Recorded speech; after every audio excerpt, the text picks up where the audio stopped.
Jangan kamu membuat rumah Bapakku menjadi tempat jualan. Saudara-saudari yang dikasihi oleh Tuhan, dalam dokumen pendedikasian setiap gereja sebagai gedung, ada 4 poin yang perlu selalu mendapat perhatian serius. Adalah tempat dan barang-barang suci yang harus diperlakukan dengan rasa hormat yang pantas. Kedua, gereja harus dipakai sebagai sarana doa, ibadat, dan perayaan sakramen-sakramen serta kegiatan-kegiatan liturgis. Ketiga, gereja dilarang dipakai untuk kegiatan profan dan hal-hal yang berlawanan dengan nilai-nilai, ajaran, dan moral Katolik. Keempat, gereja pewartaan dan kesaksian. Saudara-saudari yang terkasih, hari ini dari Injil kita mendengar peringatan keras Tuhan Yesus berhadapan dengan orang-orang yang melanggar ketentuan-ketentuan terkait dengan fungsi religius Kenisah. Jangan kamu membuat rumah Bapakku menjadi tempat jualan. Pernyataan yang cukup keras dan tegas dan bahkan disertai kemarahan yang mencambuk orang-orang yang berada di situ yang sedang berjualan, yang memperlakukan Kenisah sebagai pasar. Seperti halnya gereja, Kenisah adalah tempat atau gedung yang dikuduskan lewat upacara keagamaan khusus di kalangan orang-orang Yahudi. Kenisah menjadi tempat perjumpaan khusus dalam iman umat Allah dengan junjungannya Yahweh dan dengan sesama umat beriman lainnya. Ketentuan-ketentuan yang berlaku terkait dengan gedung Kenisah, pemanfaatan dan kesakralannya kurang lebih serupa dengan gereja di kalangan orang-orang Katolik.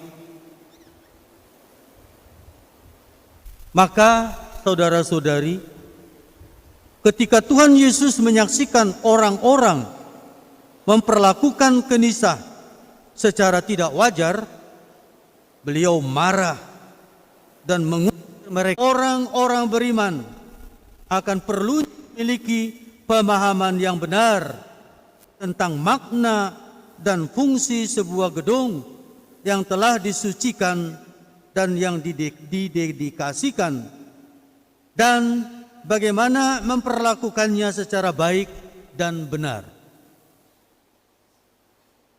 Apa yang dibuat oleh Tuhan Yesus juga mengingatkan kita agar dengan serius memperhatikan hal-hal lain terkait dengan aneka baru upacara khusus pemberkatan.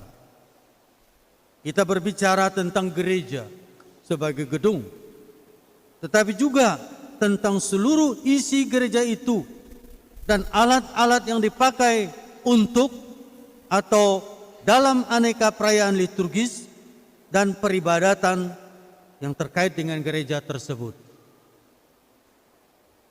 Yang pertama, tidak memperlakukan barang-barang kudus itu seperti barang-barang biasa yang tidak diberkati. Bahkan barang-barang yang telah dipakai untuk upacara atau kegiatan sakramental tertentu tidak bisa dibuang di sembarang tempat. Di gereja katedral kita punya tempat khusus untuk membersihkan dan membuang barang-barang suci tertentu yang tidak terpakai lagi. Di luar gedung seharusnya ada sejenis tempat pembuangan akhir barang-barang suci yang tidak bisa dipakai kembali. 2. Alat-alat yang dipakai untuk perjumpaan, alat-alat yang dipakai untuk menyimpan barang-barang suci seperti sakramen Maha Kudus, air suci, dan lain-lain juga haruslah merupakan barang-barang yang pantas dan kalau perlu diberkati sebelum dipakai.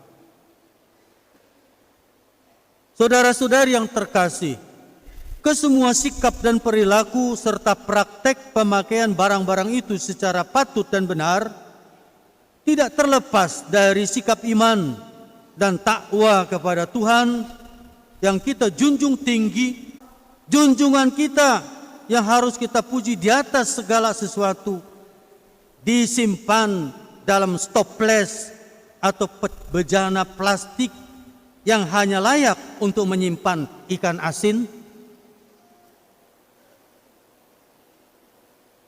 Bayangkan adanya kain-kain piala dan lain sebagainya yang tidak lebih baik kondisi dan kebersihannya daripada mungkin bisa terjadi bahwa di gereja tertentu sakramen tersimpan, sakramen Maha Kudus itu disimpan sedemikian dan orang berlalu lalang begitu saja di depannya seperti di pasar.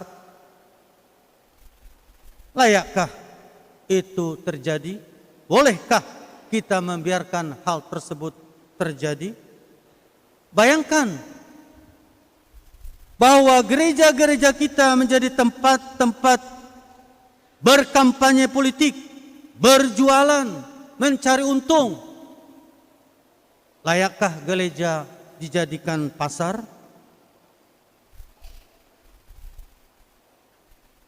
Saudara-saudari, iman dan cinta murni terhadap Tuhan seharusnya menumbuhkan rasa hormat dan bakti kepadanya sedemikian sehingga segala sesuatu yang terkait dengan sembah bakti kepadanya dihormati dan diperlakukan secara benar dan baik, bersih, rapi, terhormat.